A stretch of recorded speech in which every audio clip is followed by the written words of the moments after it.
On May 19, 2012, after 16 grueling hours of climbing, Shriya Shah-Klorfine, an inexperienced climber from Canada, finally reached the summit of Mount Everest.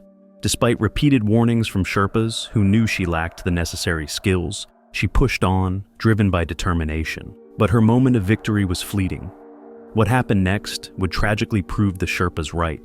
Mount Everest, the highest point on Earth, has long represented the pinnacle of human ambition. But for all its glory, the mountain is unforgiving, a silent giant that has claimed the lives of many who dared to challenge it. Since Sir Edmund Hillary and Tenzing Norgay first reached the summit in 1953, more than 300 people have died on Everest, their dreams shattered by the mountain's brutal realities. The 1996 disaster remains one of the most infamous tragedies in Everest's history. A deadly combination of overcrowding, a late start, and a sudden storm led to the deaths of 8 climbers, including experienced mountaineers like Rob Hall and Scott Fisher. In the early 2000s, the mountain continued to take its toll. In 2006, David Sharp, a British climber, was left to die alone near the summit after suffering from severe frostbite and exhaustion. Over 40 climbers passed by him, too focused on their own survival to offer help. More recently, in 2019, the mountain saw one of its deadliest seasons in years, with 11 climbers losing their lives. Among them was American Dr. Donald Lynn Cash, who collapsed after reaching the summit and could not be revived. The increased fatalities that year were largely attributed to overcrowding and the growing number of inexperienced climbers attempting the ascent, often guided by low-cost operators prioritizing profit over safety. These tragic tales share a common thread: the dangerous allure of Everest, which draws both seasoned mountaineers and those with little experience, lured by the promise of standing on top of the world. For many, this dream turns into a nightmare as they face the mountain's harsh conditions, unpredictable weather, and the physical toll of climbing in the death zone above 8,000 meters. The commercialization of Everest has made it more accessible than ever, but at a steep cost. Many climbers arrive at base camp with only basic experience. The influx of such climbers has turned Everest's once sacred summit into a crowded, dangerous bottleneck, where one climber's mistake can spell disaster for many. Shriya Shah-Klorfine was one such climber, driven by an unshakable determination to stand on top of the world. Born in Nepal, in the shadow of Everest, Shriya had dreamed of climbing the mountain since she was a child. Her father had taken her on a helicopter tour over Everest when she was just 9 years old, and the sight of the majestic peak left a lasting impression on her young mind. She knew then that one day she would climb to the top. Her family moved from Nepal when she was young, and Shriya spent most of her childhood in India before traveling the world. Eventually, she settled in Canada after meeting her husband, Bruce Klorfine, while working on a cruise ship. The couple married and moved to Toronto, where Shriya built a successful career as a businesswoman. She worked as a fashion buyer, ran an importing business, and even had a stint in politics, running as a candidate in the 2011 general election. Shriya was known for her passion and determination. Whatever she set her mind to, she pursued it with relentless energy. So, when she told Bruce one day that she wanted to climb Everest, he wasn't entirely surprised. However, he was concerned. Shriya had no mountaineering experience, no training in high-altitude climbing, and no background in extreme sports. Climbing Everest was one of the most dangerous undertakings in the world, and it seemed like an impossible goal for someone with her lack of experience. But Shriya was undeterred. Once she had made up her mind, nothing could change it. She began training in earnest, setting her sights on reaching the summit within a year. Her training regimen included hiking in rural Ontario, rock climbing at a local gym, and lugging a 40-pound backpack up the stairs of her high-rise apartment building. But despite her efforts, she still lacked the technical skills and experience needed to tackle Everest's formidable challenges. To raise funds for her expedition, Shriya organized several fundraising events. She rented mountaineering gear for publicity photos and even photoshopped herself in front of an image of Everest to create a poster that she displayed at her events. When she finally arrived at base camp, she presented herself as a seasoned adventurer, sponsored by various companies and ready to conquer the mountain. But the reality was far different. She was a novice climber, embarking on one of the most dangerous journeys in the world, with little more than sheer determination and a dream. Shriya found an expedition company, Utmost Adventure Trekking, that was willing to take her on as a client. Despite her inexperience, they accepted her money and allowed her to join the team. And so, in 2012, Shriya Shah-Klorfine set off on her journey to climb Mount Everest, determined to fulfill the dream she had carried with her since childhood. Little did she know, the mountain would test her in ways she could never have imagined. Shriya Shah-Klorfine was no stranger to challenges, but the trek to Everest's base camp was unlike anything she had ever faced. The journey through the rugged Himalayan terrain was a grueling 2-week endeavor, stretching over 124 miles of steep trails, deep valleys, and precarious bridges. It was a test of endurance, one that would acclimatize her to the thin air that awaited her at the higher altitudes.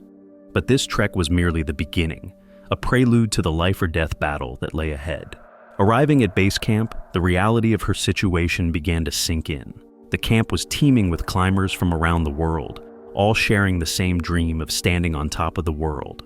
But as the days passed, so did the idealistic allure of the summit. The atmosphere was tense, with every climber acutely aware of the dangers that awaited them. The weather in 2012 was particularly unforgiving, with unusual patterns that kept even the most experienced climbers on edge.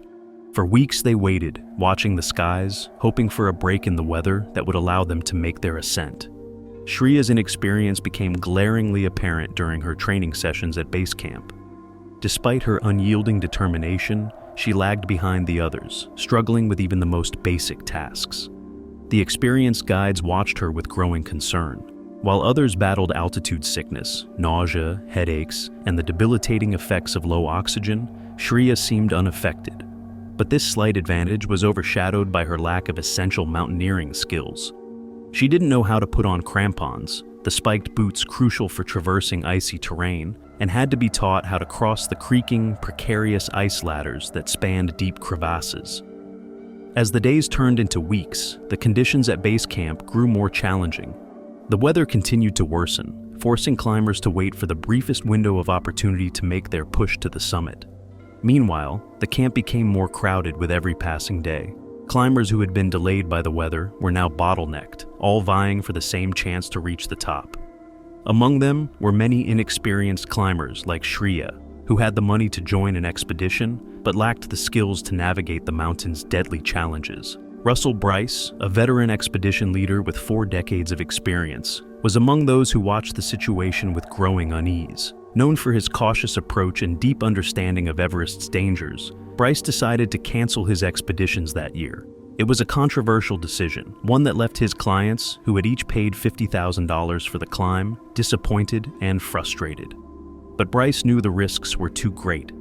The unpredictable weather, the overcrowding, and the looming threat of avalanches made it clear that this was not the year to attempt the summit.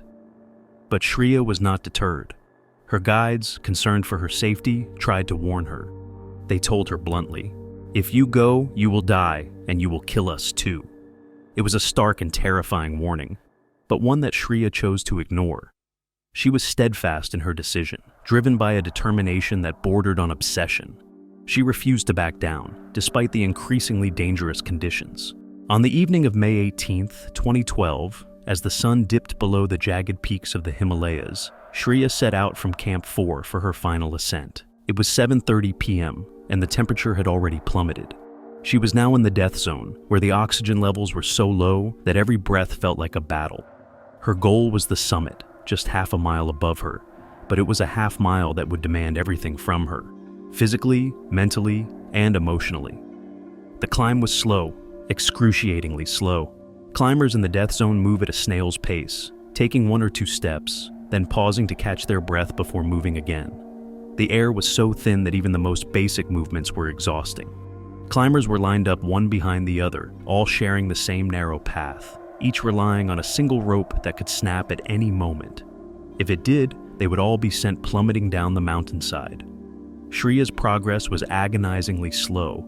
She was among the last in the line of climbers, inching her way up the mountain.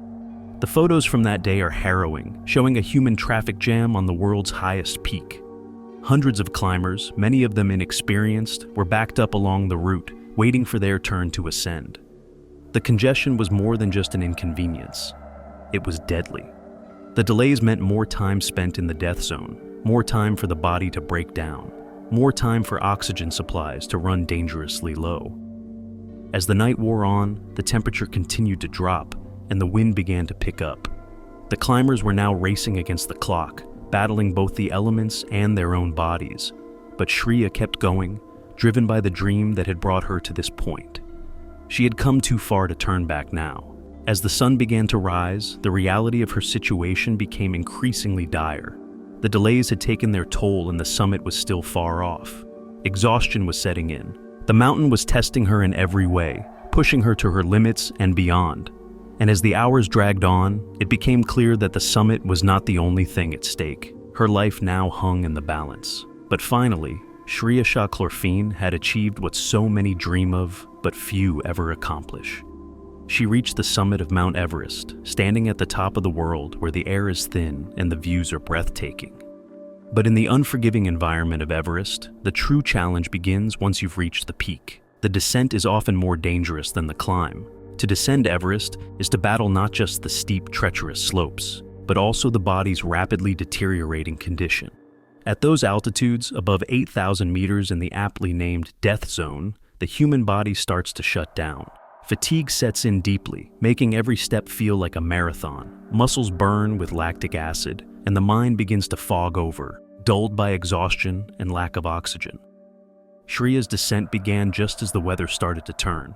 The winds, which had been relatively calm during her ascent, now picked up, howling fiercely and cutting through her clothing with icy claws. The temperature plunged to a bone-chilling -40 degrees, a cold so intense it sapped the last of her strength. As darkness fell, the mountain transformed into a nightmarish landscape. The once stunning vistas were replaced by a black void, with only the narrow beam of her headlamp to guide her. Descending from the summit of Everest involves navigating some of the most perilous terrain on the planet. The Hillary Step, a nearly vertical rock and ice wall, is one of the most notorious obstacles. The Hillary Step is a 12-meter-high rock face that climbers must scale on the way up and carefully descend on the way down. It's a narrow, exposed section of the route with steep drops on either side, making it incredibly dangerous, especially for those who are exhausted after a long ascent. During the ascent, climbers use fixed ropes to pull themselves up the nearly vertical face. Descending the Hillary Step, however, presents a different kind of challenge. After hours of climbing at extreme altitudes, climbers are typically exhausted, their bodies and minds weakened by the lack of oxygen and intense physical exertion. As they approach the Hillary Step on the way down, they must carefully reverse the techniques they use to ascend. This means lowering themselves down the rock face while facing the mountain, controlling their descent with the help of the fixed ropes. This process is slow and arduous, with each movement requiring precision and care. A single misstep or loss of grip can result in a fall that could be fatal. The path down the Hillary Step is narrow, allowing only one climber to descend at a time. This creates a bottleneck, especially when multiple teams are attempting to descend simultaneously. Climbers must often wait their turn, standing on small, precarious ledges with little room to maneuver. On that day, as Shriya made her way down, the route was congested with other climbers, all trying to descend in the rapidly fading daylight. Each time Shriya needed to rest, the line behind her ground to a halt, increasing the risks for everyone. As Shriya's strength waned, her pace slowed to a crawl. The Sherpas urged her on, knowing that time was running out, but her body was betraying her. After more than 20 hours in the death zone, her oxygen was nearly depleted, and she was struggling just to stay upright. Every step was a monumental effort, her legs shaking under the strain, her vision blurring from the lack of oxygen. The final stretch of the descent, known as the balcony, is a notorious section where many climbers have met their end.